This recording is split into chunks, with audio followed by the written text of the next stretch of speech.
Hello and welcome to the Literary Lair. My litmus test for something being great is one simple requirement.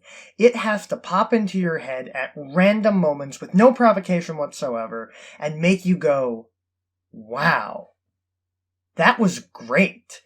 For example, in the third season of The Marvelous Mrs. Maisel, the season finale ends with Midge getting kicked off of Shy Baldwin's tour due to comments she made in her act and left stranded at an airfield. For months, until season 4 came out, I just randomly remember that scene and go, wow, that was great. It works for everything, movies, songs, and for the purposes of today's video, books and short stories. And this one is probably my favorite short story of all time. Possibly tied with another one, but it's another one written by this same author, so it's entirely arbitrary which one wins. Ray Bradbury is one of the pioneers of science fiction in the 20th century, and more importantly, the subject of a song where Rachel Bloom thirsts over him, which is by far the most important fun fact about Ray Bradbury. Additionally, I figured that I probably gave a little spiel about Bradbury way back in 2015 when I reviewed Fahrenheit 451, but I just went and checked the tape and nope. Actually, all I said about Ray Bradbury in that video was exactly what I just said in this video, in different words. Well, at least I'm consistent. Ray Bradbury is, of course, a noteworthy American author known for several works across many genres. He wrote The Martian Chronicles, The Illustrated Man, he was a screenwriter and consulted on several films, and even was a consultant and worked on the original script for Epcot's Spaceship Earth. But for all those achievements and acclaim, to me, only one matters. He's the guy who wrote All Summer in a Day, my all-time favorite short story ever written. First published in March 1954 in the Magazine of Fantasy and Science Fiction, I couldn't find any interviews or commentary from Bradbury about the inspiration for the story, so I guess we better just get straight into it. This is All Summer in a Day.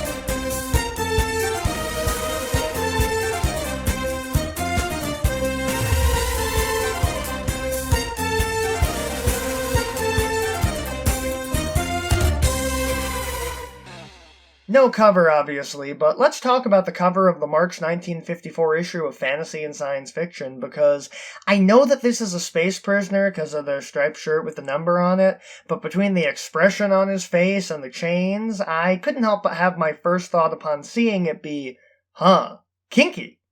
Incidentally, you know that this isn't a sci-fi riff on Les Mis, because 5271009 doesn't quite have the same ring to it as 24601. Anyway, let's get to the story itself.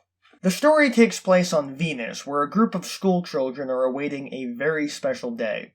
You see, Venus only gets a single hour of sunlight every 7 years, but these kids aren't even sure that it's actually going to happen since 7 years ago they were too young to have any memory of the sunlight.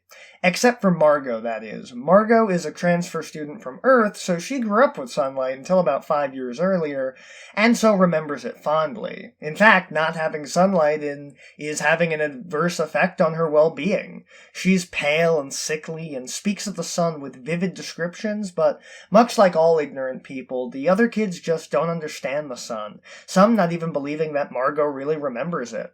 But Margot insists that she does, and only really comes out of her shell where the sun is concerned. There's even talk of her parents returning to Earth for her, even though it would be expensive.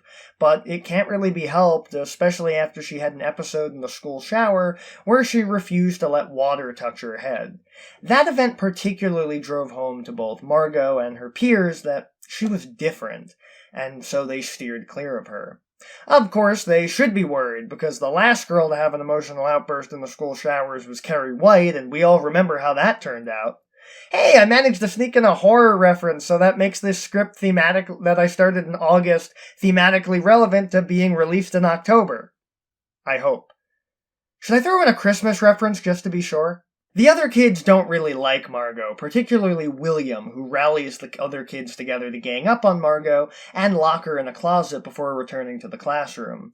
Their teacher returns just as the sun comes out, and the kids forget all about Margot and run outside to bask in the warm glow of our solar system's biggest star, running and playing outside.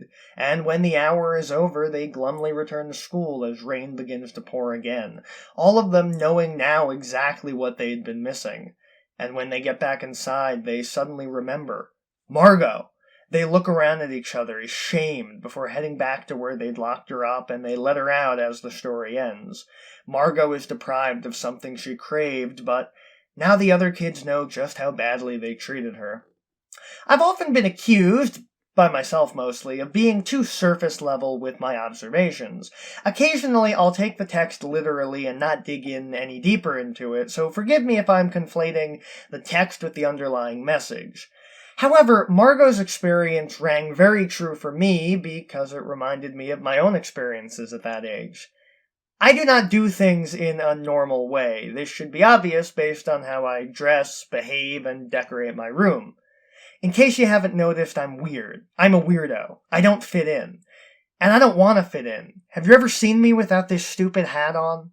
6 years too late Riverdale jokes aside, as you can imagine, I was not particularly well liked by my peers in school. I was made fun of for what I liked, how I acted, and how short I was, and honestly, I couldn't really control any of it.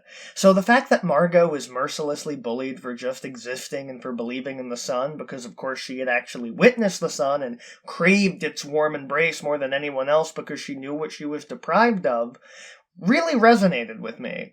I don't remember when I first read this story. I'm pretty sure it was when I was pretty young and still in the midst of all that, and it's an interpretation that's stuck with me all these years. Obviously, bullying is wrong. That's not some profound message, but it's the fact that I relate to the story that keeps me coming back so many years later. In service of that, there's also perhaps the more surface interpretation, that the story is just about the sun. The story was published in 1954, which was decades before technology would advance enough that most children and adults would spend all of their time inside than outside. It's the old boomer adage, when I was your age, dag-nabbit kids used to roam free throughout the neighborhood on the weekends instead of staying in on their phones.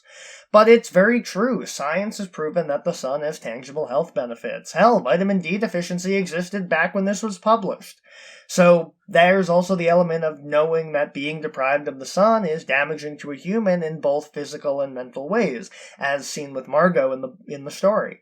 And reading this mid-pandemic, since as much as we'd like it to be gone, COVID hasn't gone anywhere for the vast majority of humans, we now know how that can affect us. It's no excuse for bullying, but these kids are miserable little bastards, and maybe it's because of how they were raised, or maybe some kids are mean, or maybe it's just because they don't know the warm embrace of Mr. Golden Sun.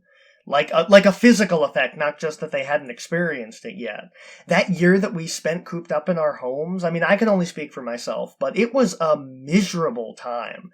I spent my entire life up to that point thinking that I preferred to be alone, to stay inside, but the truth is, I preferred the option. And when the choice was made for me to keep me away from the sun, I was in a terrible place mentally. Thankfully, the loosening of restrictions has allowed me to get out of that place, but a lot of people, particularly people with disabilities and the immunocompromised, are still stuck in that closet with Margot. Obviously, the authorial intent wasn't there, but that's the great thing about art. Much like the future, it's what you make of it.